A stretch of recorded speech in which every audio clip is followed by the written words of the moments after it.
Dalla prossima settimana le scuole saranno in DAD, l'annuncio del presidente facente funzione Nino Spirlì per consentire la vaccinazione di insegnanti e personale scolastico.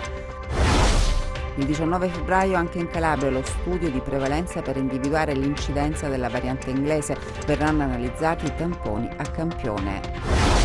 Attenzione, ma nessun incidente durante l'ultimazione delle procedure di acquisizione delle strutture dello stabilimento delle Terme Lugane da parte delle amministrazioni comunali di Acquapese e Guardia Piemontese. Per la Sateca però si tratta di un atto illegittimo. L'operazione dell'antimafia nella Sibaritide preoccupa il Cazzanese. Il sindaco fa emergere un quadro allarmante, più di quanto si potesse immaginare. 24 persone sono state arrestate a Crotone nell'ambito dell'inchiesta Icaros che ha permesso di smantellare un'organizzazione specializzata nell'immigrazione clandestina. Buonasera dalla redazione del TG10. In apertura parliamo di vaccini, c'è l'annuncio del presidente facente funzione Nino Spirlì che dice dalla prossima settimana le scuole saranno in DAD per consentire la vaccinazione di insegnanti e personale scolastico. Dall'incontro con i sindacati della scuola e il presidente facente funzioni Spirlì emerge un piano vaccinale ben preciso che partirà settimana prossima e che dunque nei tempi previsti per le inoculazioni delle dosi la didattica per tutte le scuole di ogni ordine e grado sarà a distanza, lo conferma proprio Spirlì in diretta sui social. Abbiamo deciso di inserire tutto il personale scolastico nelle categorie a rischio e quindi pronti per la vaccinazione. Cominceremo sicuramente a vaccinare il mondo della scuola dalla settimana prossima. Ora vediamo se sarà lunedì o se sarà mercoledì.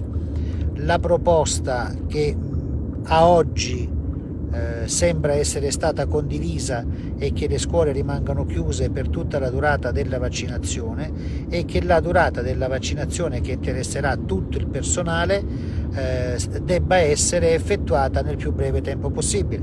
Il più breve tempo possibile per vaccinare intorno ai 59.000 operatori della scuola sarà non meno di 2-3 settimane. Quindi noi cercheremo di essere tutti collaborativi, la regione da una parte, tutto l'impianto della scuola dall'altra, e questo porterà a mettere in maggiore sicurezza i luoghi frequentati dai nostri ragazzi. Vi prego caldamente, vi ripeto, quello che viene fuori dall'accordo è che per tutta la durata delle vaccinazioni le scuole da 0 all'università trasformeranno la didattica in didattica in distanza.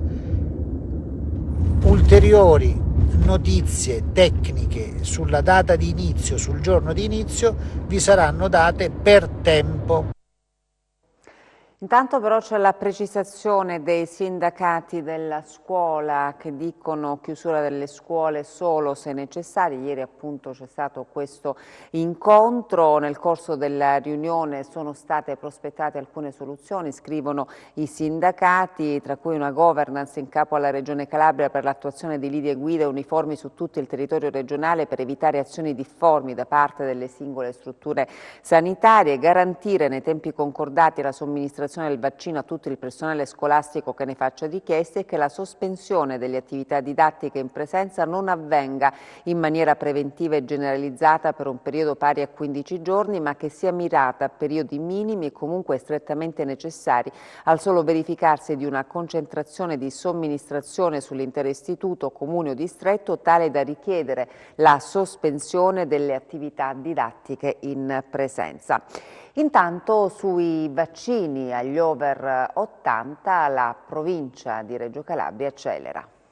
Sul fronte vaccini Reggio Calabria è più avanti rispetto alle altre province calabresi. La macchina organizzativa per la somministrazione del vaccino anti-Covid agli over 80 infatti è già partita da qualche giorno. È stata inviata una comunicazione ai medici di medicina generale per far sì che venga stabilito esattamente tutto l'iter per la prenotazione dei pazienti presso i centri di prenotazione dell'ASP.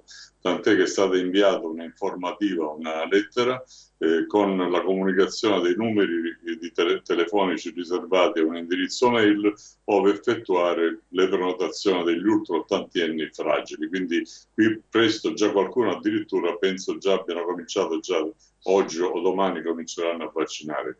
Cioè, per evitare gli assembramenti è stata spedita anche la modulistica che i vari pazienti devono compilare prima di iniziare la vaccinazione, in modo tale che si evitano quantomeno quegli assembramenti che prevengono appunto il momento della vaccinazione stessa. Inoltre si sta cercando anche di trovare quegli spazi dove poter effettuare in piena tranquillità le vaccinazioni, perché bisogna non dimenticare che il momento vaccinale comporta sia l'attesa prima sia quei 15-20 minuti dopo, e bisogna ovviamente cercare degli spazi molto ampi dove è possibile parcheggiare e soprattutto dove è possibile sostare prima e dopo la vaccinazione in piena tranquillità, perché qualora ci fosse un assembramento prima o dopo, questo potrebbe essere un motivo di infezione di coloro che vanno a vaccinarsi. La svolta della campagna vaccinale calabrese nella prossima settimana, dunque passo in avanti verso la vaccinazione degli ultra ottantenni e dei soggetti a rischio. I medici di base avranno un ruolo primario in questa fase. Intanto domani la Calabria parteciperà allo studio di prevalenza nazionale per l'individuazione delle varianti del Covid. Servirà a capire che incidenza hanno queste pericolose varianti nel contagio presente in regione. Su vaccini e varianti la Calabria è in ritardo. La campagna di vaccinazione prosegue a ritmo lento e anche oggi il report ministeriale non regala sorprese, anzi fotografa una situazione di stallo comunicativo, ma qualcosa si sta muovendo e dalla prossima settimana finalmente comincerà la fase della somministrazione dei vaccini anti-Covid agli ultraottantenni. Alle inoculazioni provvederanno i medici di base. Le organizzazioni sindacali stanno per concludere la trattativa con la regione e l'accordo sarà operativo nei prossimi giorni. I medici di famiglia saranno i punti di riferimento anche per i soggetti fragili come i cardiopatici, mentre chi riceve cure in ospedale probabilmente riceverà il vaccino nelle stesse sedi dove effettua le terapie. Le vaccinazioni di docenti e forze dell'ordine invece avverranno nei centri vaccinali. Capitolo varianti. All'inizio di febbraio lo studio di prevalenza effettuato in 82 laboratori italiani, ma non in Calabria, ha stabilito la presenza della variante inglese in un rapporto del 17,8%, ossia su ogni 5 contagi, uno era ascrivibile alla variante più contagiosa del virus scoperta nel Kent. Domani questo studio sarà ripetuto e anche i laboratori calabresi offriranno il proprio contributo. Campioni di tamponi positivi prelevati a Cosenza, Catanzaro e Reggio Calabria saranno analizzati all'Istituto Superiore di Sanità di Roma per individuare eventuali mutazioni. Se verranno riscontrate, sarà effettuato il sequenziamento che dirà a quali varianti sono riferibili, un dato fondamentale per stabilire le strategie di contrasto ad un virus che muta e che va combattuto con la massima celerità. Anche in Calabria dunque sarà possibile sequenziare le varianti, una svolta attesa, dice ai nostri microfoni il dottor Lucio Cosco, primario di malattie infettive del Pugliese Ciaccio di Catanzaro. Le varianti del virus fanno paura anche in Calabria, dove fino a pochi giorni fa i laboratori non erano attrezzati per individuarle, sequenziarle, si dice in gergo, seppur in ritardo si cambia registro. Fortunatamente siamo entrati anche noi nel sequenziamento, perché fino ad ora non siamo stati al di fuori di determinate analisi. Io credo che sia molto importante sapere in che misura le varie varianti sono presenti nella nostra regione, importanti per un problema di ordine sanitario pubblico, importante per sapere l'impatto che queste potrebbero avere sul nostro sistema sanitario. I medici nei reparti quotidianamente vedono l'evolversi della pandemia. Io credo che le varianti ci sono. Non credo che il territorio calabrese sia immune a determinati cambiamenti che si stanno verificando a livello mondiale. Non so la misura, non posso immaginarla, e questo è uno studio che ce lo potrà dire. Io mi auguro, anzi, che i nostri laboratori si attrezzino il più velocemente possibile affinché anche questo studio possa essere effettuato. Nella nostra regione mancano i reagenti e persino le direttive nazionali vengono recepite con più lentezza. Io dicevo che all'inizio della pandemia questo ci potesse servire a cambiare marcia. Non lo vedo, non l'ho visto, non lo vedo, né lo vedrò nell'immediato futuro. Sono un po', scettico sulla volontà di smuovere le cose. Adesso è il punto sui contagi con il consueto bollettino della Regione. Sono 170 i contagi registrati in Calabria nelle ultime 24 ore su 2.567 tamponi effettuati. Sono questi i dati giornalieri relativi all'epidemia da Covid-19 comunicati al Dipartimento Tutela della Salute della Regione. I casi confermati oggi sono così suddivisi: Cosenza 79, Catanzaro 10, Crotone 6, Vibo Valentia 23, Reggio Calabria 52. I ricoveri in reparto sono 179, mentre scende a 18 il numero dei ricoveri in terapia intensiva.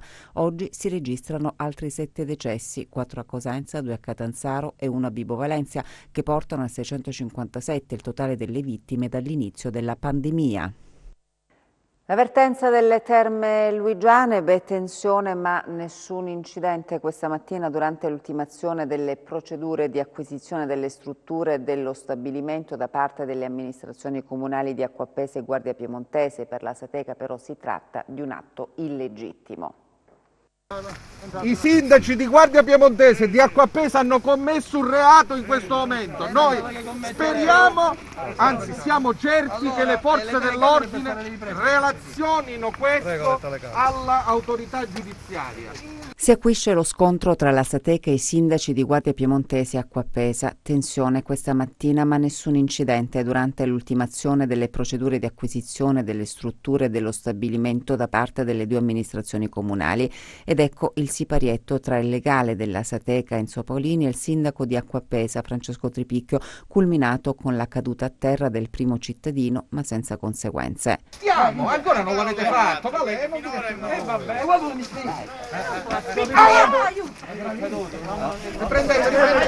Aiuto,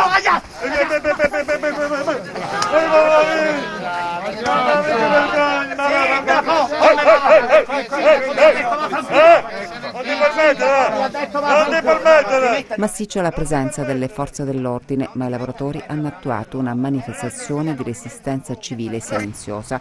Già lo scorso 5 febbraio era stato acquisito un primo blocco della struttura. Oggi le operazioni forzose unilaterali di acquisizione hanno riguardato la falegnameria e magazzino materiale officina, il laboratorio pure, il deposito, gli uffici amministrativi, lo stabilimento San Francesco, l'area esterna comprensiva di vasche di maturazione e coltivazione delle alghe, nonché le sorgenti termali di proprietà della Regione Calabria e il relativo piazzale antistante.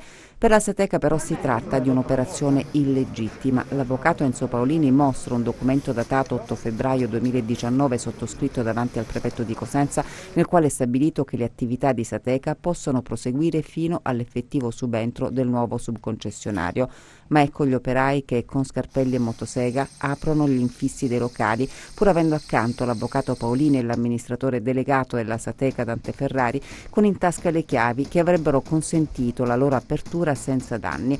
È stato anche rimosso il lucchetto che chiudeva il cancello di accesso alla sorgente delle acque di proprietà della Regione Calabria.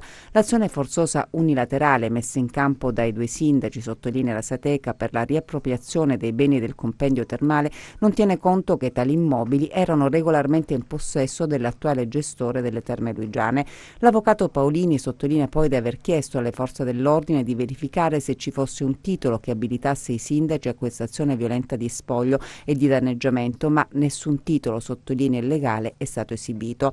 Intanto c'è rabbia e amarezza per gli oltre 250 lavoratori delle Terme Luigiane. La loro protesta venerdì si sposterà a Catanzaro per il sit-in promosso dalla CISL presso la cittadella regionale per chiedere l'intervento della regione. Adesso la cronaca ci porta a Crotone per una vasta operazione di polizia nei confronti di numerosi soggetti accusati a vario titolo di far parte di un'associazione internazionale dedita al favoreggiamento dell'immigrazione clandestina. Qui il dubbio viene già quando guardi questo tipo qui così. E lo sai che facciano? Per affrontare di tutto che approvare. Ecco come preparavano i documenti falsi e le attestazioni che erano alla base delle attività delle 2 organizzazioni dedite all'immigrazione clandestina smantellata dalla Polizia di Stato di Crotone nell'ambito dell'operazione denominata Icaros. 24 le misure cautelari disposte dal GIP del Tribunale di Crotone su richiesta della Procura. 15 in carcere e 9 ai domiciliari. I reati contestati sono a vario titolo associazione a delinquere finalizzata al favoreggiamento dell'immigrazione clandestina, falsità ideologica, traffico di influenze illecite e corruzione. Nel corso delle indagini sono emerse 2 distinte associazioni con ramificazioni sul territorio nazionale e all'estero, specializzate nella predisposizione di documenti falsi attestanti residenze fittizie e false assunzioni di soggetti richiedenti asilo, per lo più di nazionalità curdo-irachena, interessati a ottenere il riconoscimento di una forma di protezione internazionale, non in quanto bisognosi di essere salvaguardati dal loro stato di origine, bensì solo per ottenere un titolo di soggiorno che garantisse loro libertà di movimento sul territorio italiano ed europeo. A fronte di queste prestazioni, i richiedenti asilo pagavano somme di denaro. Promotori e partecipi delle 2 associazioni erano stranieri, residenti o dimoranti nel crotonese, avvocati compiacenti, mediatori culturali e poliziotti in servizio all'ufficio immigrazione della questura di Crotone, oltre a un dipendente della prefettura in servizio proprio alla commissione territoriale per il riconoscimento della protezione internazionale e un appartenente alla polizia locale di Crotone. Sul fenomeno, secondo me, la società civile, i vari corpi sociali dovrebbero avere un po' più di attenzione, perché poi alla fine, guardate, quando queste cose accadono, la cosa che più mi rattrista, sapete, ma lo sapevano tutti. Sì, lo sapevano tutti, ma poi nessuno aveva scritto niente, nessuno aveva scritto 2 righe alla procura, nessuno aveva scritto due righe al questore o al comandante provinciale della Guardia di Finanza. Per cui tutti sanno, ma nessuno parla. Le figure che in qualche modo a vario titolo sono state coinvolti, mi riferisco in particolar modo ad alcuni pubblici ufficiali, a rappresentanti delle forze dell'ordine, sicuramente in qualche modo ci rammarica. Tuttavia però la questura ha saputo rispondere a questa situazione, una situazione che era abbastanza incancrenita, per cui anche dalla diretta voce di alcuni dei soggetti che sono stati poi sottoposti a controllo e successivamente anche indagati, è emerso questo quadro per cui c'era questa nomea, per cui presso la questura di Crotone era facile ottenere un permesso di soggiorno. Il fatto che appunto i controllori fossero complici dei soggetti che avrebbero dovuto controllare ha reso molto facile la commissione di illeciti e molto difficile il loro accertamento. E torniamo anche oggi ad occuparci dell'operazione Cossa, che ieri ha portato a 17 arresti nella Sibariti dell'inchiesta, ricordiamo coordinata dalla DDA di Catanzaro. Il ruolo dei colletti bianchi nell'evoluzione dei clan. Intanto il sindaco di Cassano, Gianni Papasso, dice: dalle indagini emerge una situazione allarmante.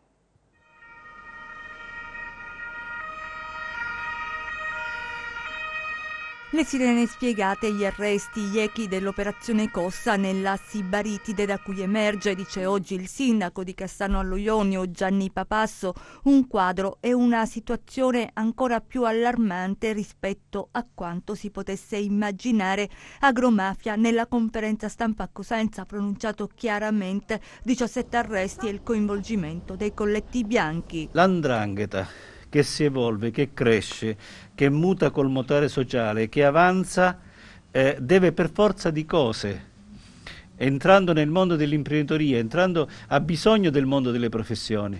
E quindi il mondo delle professioni, che ha abbassato di molto l'etica, che ha abbassato di molto la morale in nome del dio denaro, è disponibile e prona ai servigi, a ciò che serve a questa imprenditoria mafiosa. Condizionamento forte dell'economia e delle imprese da parte dei clan in un territorio difficile. Questa indagine entra su un territorio, ha interessato un territorio per noi difficile, perché è molto vasto e purtroppo per decenni c'è stata poca presenza delle forze dell'ordine e della magistratura. Dico in termini numerici, non parlo in termini di qualità. Sull'inchiesta della DDA di Catanzaro, l'attenzione del DAC e dello SCO, in sostanza del Viminale, e la disponibilità delle istituzioni locali dal municipio di Cassano allo Ionio fa sapere il sindaco di essere pronta a un'azione sinergica al fine di rendere più incisiva l'opera di contrasto al fenomeno mafioso e debellarlo definitivamente dal territorio. Adesso a Reggio, operazione della Guardia di Finanza, amministrazione giudiziaria per una ditta edile. Amministrazione giudiziaria per 6 mesi nei confronti della AET SRL, società di Reggio Calabria operante nel settore dell'edilizia. A dare esecuzione al provvedimento emesso dal GP di Reggio su richiesta della direzione distrettuale antimafia sono stati i finanzieri del comando provinciale della città dello Stretto. Al provvedimento si è arrivati dopo specifiche attività delle Fiamme Gialle coordinate dal procuratore aggiunto di Reggio Calabria Calogero Gaetano Paci. Durante il lavoro di indagine sono emerse in più occasioni relazioni di affari tra la società, i cui titolari sono Antonio Marino e Andrea Cuzzocrea, nomi molto in vista nella società regina e non solo, accreditati come imprenditori affidabili e seri, con membri della famiglia Guarnaccia che sono risultati coinvolti in inchieste incentrate su loro rapporti con la potente Cosca Libri di Reggio. Da questa nuova attività emergono in particolare le figure di Francesco Guarnaccia, 52 anni, e Giovanni Domenico Guarnaccia, 67. I due Guarnaccia, che hanno subito condanne per avere intestato fittiziamente società con il fine di agevolare l''ndrangheta, sono titolari di 2 società di diritto arabo e avrebbero avuto contatti solidi con la AET SRL, definita dagli inquirenti permeabili alle infiltrazioni da parte della criminalità organizzata mafiosa. La AET già nel 2018 aveva subito un'amministrazione giudiziaria. E vediamo come ha chiuso oggi la borsa. Chiusura in ribasso per le borse del vecchio continente, complice l'andamento negativo di Wall Street. Se da un lato gli operatori guardano con ottimismo alla ripresa economica, dall'altro preoccupa un eventuale surriscaldamento dell'economia con una risalita dell'inflazione e dei tassi di interesse che potrebbe determinare un riposizionamento tra asset class e una parziale uscita dall'azionario. I mercati continuano a monitorare l'andamento dei contagi e la diffusione delle varianti del virus, mentre Ursula von der Leyen, presidente della Commissione UE, ha annunciato un secondo contratto con Moderna per la fornitura di 300 milioni di vaccini. In Italia i riflettori puntati sono su Mario Draghi, che nel discorso di stamattina ha messo in primo piano la lotta alla pandemia, ha ribadito l'irreversibilità dell'euro e ha dichiarato che il nuovo governo sarà convintamente atlantista ed europeista. In questo clima di incertezza per l'azionario, il FTSE MIB di Milano e il DAX di Francoforte chiudono in calo dell'1,1%, in rosso anche il FTSE 100 di Londra meno 0,6%, l'Ibex 35 di Madrid e il CAC 40 di Parigi a meno 0,4%, oltreoceano scambiano in ribasso il Dow Jones a meno 0,15%, l'S&P 500 a meno 0,7% e il Nasdaq a meno 1,6%. Sul Forex l'euro-dollaro arretra a 1,204 e il dollaro yen è poco mosso a 105,8. Tra le materie prime guadagnano leggermente terreno le quotazioni del greggio, con il Brent a più 0,4% a $63,6 e il VTI a più 0,3% a $62. Sull'obbligazionario il BTP Bund si amplia a 95 punti base con il rendimento del decennale italiano allo 0,58%. Tornando a Piazza Affari, prevalgono i segni rossi tra le società del FTSE MIB, con Mediobanca a più 0,65 ed Enea a più 0,9% in controtendenza. In calo Amplifon a meno 3,05% e Saipem a meno 4,7%, oltre a Nexi a meno 4,4%, che ha avviato il collocamento di bond convertibili per un importo nominale di 1 miliardo. Chiude negativa Poste Italiane a meno 1,8% nel giorno dei risultati preliminari del quarto trimestre 2020. Grazie e buon proseguimento di serata da Market Insight. Il meteo in chiusura.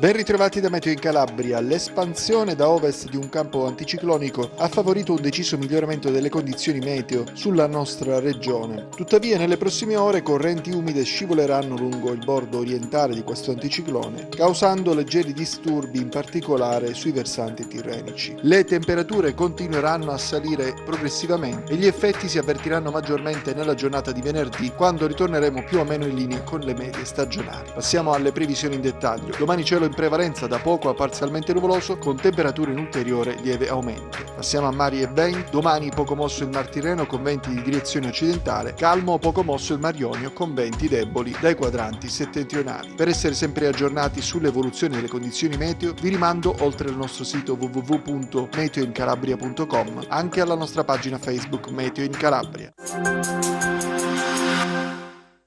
Ed è davvero tutto, grazie per l'attenzione e buona serata.